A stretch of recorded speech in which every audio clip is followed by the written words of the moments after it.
বর্তমান সময়ে ইয়েমেন ইসরায়েলের পিছনে হাত ধুয়ে পড়ে রয়েছে। ইসরায়েলের একটি জাহাজ ইয়েমেন কিছুদিন আগে হাইজ্যাক করেছিল। তারপর আরও একটি ইসরায়েলের সঙ্গে যুক্ত জাহাজ হাইজ্যাক করার খবর এসেছিল। এরপর ইয়েমেনের হৌতি বিদ্রোহীরা আরও 3টি জাহাজ যেগুলির সম্পর্ক আমেরিকা, ইসরায়েল এবং তার বন্ধু দেশের সঙ্গে ছিল তাদের উপর হামলা করে দেয়। আর বর্তমান সময়ে আমেরিকান যুদ্ধ জাহাজে অবস্থিত নেভির উপরে হামলা করতে শুরু করেছে। প্রায় প্রত্যেক দিন আমেরিকা এবং ইসরায়েলের জাহাজকে লক্ষ্য করে ইয়েমেন ড্রোন হামলা চালাচ্ছে। এই প্রসঙ্গে ইয়েমেন জানিয়েছে এটা ফিলিস্তিনের পক্ষ থেকে বদলা নেওয়া হচ্ছে। বর্তমান সময়ে গোটা মধ্যপ্রাচ্য জুড়ে উত্তেজনা ছড়িয়ে পড়েছে। আর এই যুদ্ধ বন্ধের দাবিকে যদি আপনি সমর্থন করেন তাহলে ভিডিওটিকে এখন একটি লাইক করে দেবেন। আর কোন দেশ থেকে দেখছেন সেটা নিচে কমেন্টে অবশ্যই লিখে দেবেন। ইসরায়েল এবং ফিলিস্তিনি সংঘাত শুরু হওয়ার পর ইয়েমেন তখন চর্চার মধ্যে আসে যখন ইয়েমেনের হৌতি বিদ্রোহীর মুখপাত্র সবার সামনে এসে ইসরায়েলের বিরুদ্ধে যুদ্ধ ঘোষণা করে দিয়েছিল। তবে ইয়েমেনের তরফ থেকে এটাও বলা হয়েছে যে এই যুদ্ধ শুরু হওয়ার অনেক আগের সময় থেকেই ইসরায়েল এবং আমেরিকা আমাদের শত্রু ছিল। আর বর্তমান পরিস্থিতিতে ইসরায়েল এবং ফিলিস্তিনির সংঘাতের মাঝে আমেরিকার অনেক লোকসান হচ্ছে। আমেরিকা সরাসরি ইসরায়েলকে সাপোর্ট করছে। আর এই কারণে লোহিত সাগরের আশেপাশে আমেরিকার অনেক যুদ্ধজাহাজ মোতায়েন করা হয়েছে। এছাড়াও মধ্যপ্রাচ্যের অনেক দেশে আমেরিকার মিলিটারি বেস রয়েছে, যে সকল মিলিটারি ক্যাম্পগুলির ব্যবহার ইসরায়েলের সাপোর্টে করে থাকে। তথ্য মারফত এমনটা জানা গিয়েছে সমগ্র পৃথিবী জুড়ে আমেরিকার প্রায় 750টির মতন সামরিক ঘাঁটি রয়েছে, যার মধ্যে মধ্যপ্রাচ্যের সবথেকে বেশি রয়েছে। মধ্যপ্রাচ্যের সৌদি আরবিয়া, কুয়েত, ওমান এছাড়াও আরও বেশ কয়েকটি দেশে আমেরিকার সামরিক ঘাঁটি রয়েছে। এই প্রসঙ্গে আমেরিকা বক্তব্য দিয়ে থাকে এই সকল সামরিক ঘাঁটিগুলি মুসলিম দেশের সঙ্গে তার বন্ধুত্বকে আরও শক্ত করে তুলেছে।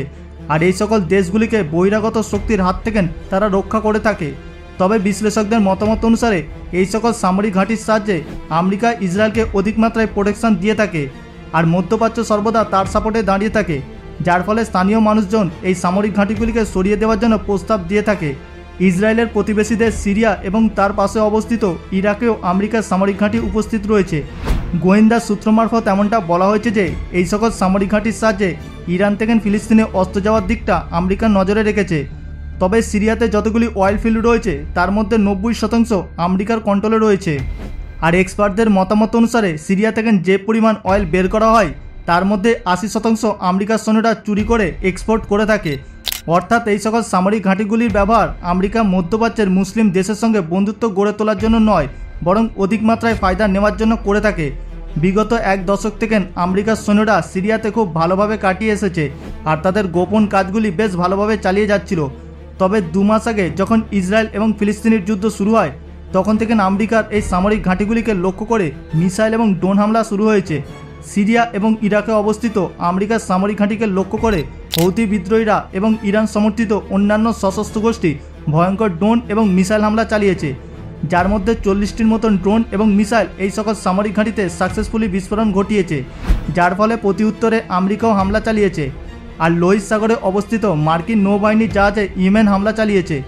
বর্তমান খবর অনুসারে এটা বলা হচ্ছে যে ইসরায়েলকে সাহায্য করার জন্য শুধুমাত্র আমেরিকা তার নৌশক্তিকে পাঠায়নি, বরং আমেরিকার পাশাপাশি ব্রিটেনও ইসরায়েলকে সাপোর্ট দেওয়ার জন্য তাদের যুদ্ধ জাহাজগুলি লোহিত সাগরে পাঠিয়ে দিয়েছে। তবে হৌতিদের শক্তির সামনে এই সকল যুদ্ধ জাহাজগুলি টিকতে পারছে না।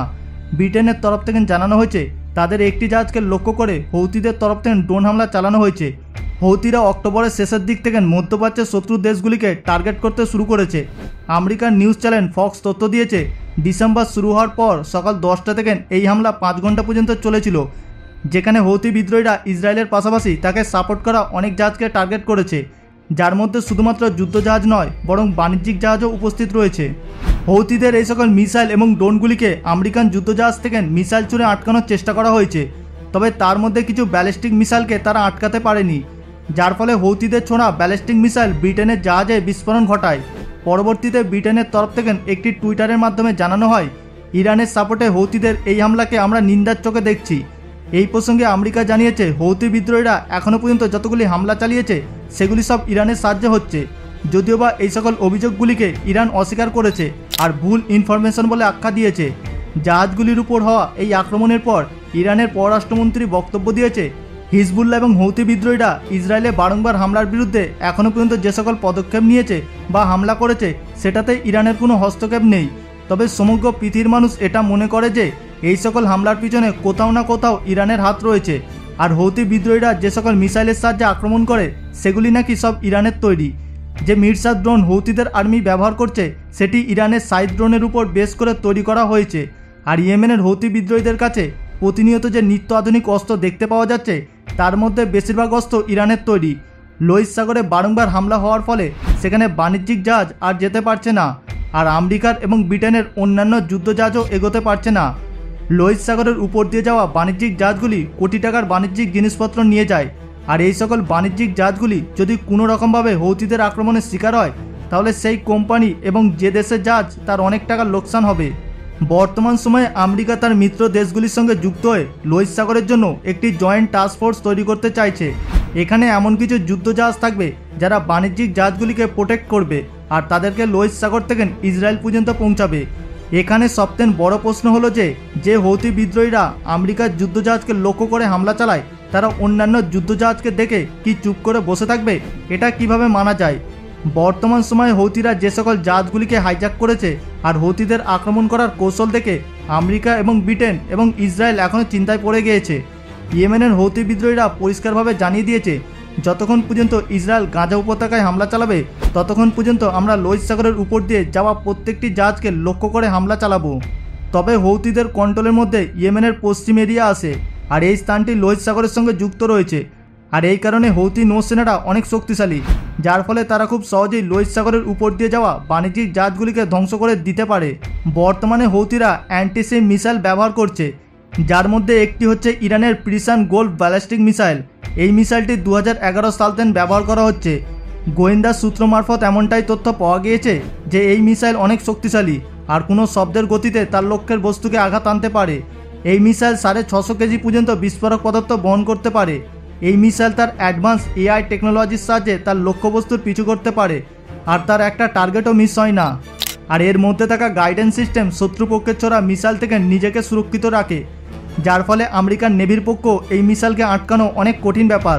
কয়েকদিন আগে হৌতি বিদ্রোহীরা যখন বাণিজ্যিক জাহাজকে লক্ষ্য করে ড্রোন হামলা চালিয়েছিল তখন আমেরিকার যুদ্ধজাহাজ থেকে মিসাইল হামলা চালিয়ে সেই ড্রোন ধ্বংস করা হয়। তবে বর্তমান বিশ্লেষকদের ধারণা হৌতি বিদ্রোহীদের কাছে এমন কিছু শক্তিশালী মিসাইল রয়েছে যেগুলিকে আটকানোর ক্ষমতা আমেরিকা, ব্রিটেন এবং ইসরায়েলের কারোর কাছে নেই। আর হৌতিরা এখনও পর্যন্ত ইসরায়েলকে সতর্কবার্তা দিয়ে যাচ্ছে। গোয়েন্দা সূত্র মারফত বলা হয়েছে হৌতি বিদ্রোহীরা যদি সম্পূর্ণরূপে যুদ্ধের মুডে চলে আসে তাহলে তারা যে পরিমাণ ধ্বংসযজ্ঞ চালাবে সেটা দেখে সকলেই কেঁপে উঠবে। বর্তমানে গোটা লোহিত সাগর জুড়ে উত্তেজনা ছড়িয়ে পড়েছে, আর সেখানে কোনো জাহাজ প্রবেশ করার সাহস পাচ্ছে না। বন্ধুরা, আজকের ভিডিওটি এখান পর্যন্ত।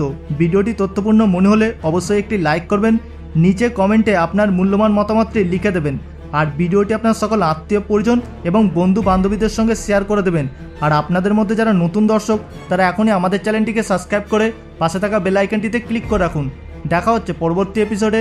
ভালো থাকবেন, ধন্যবাদ।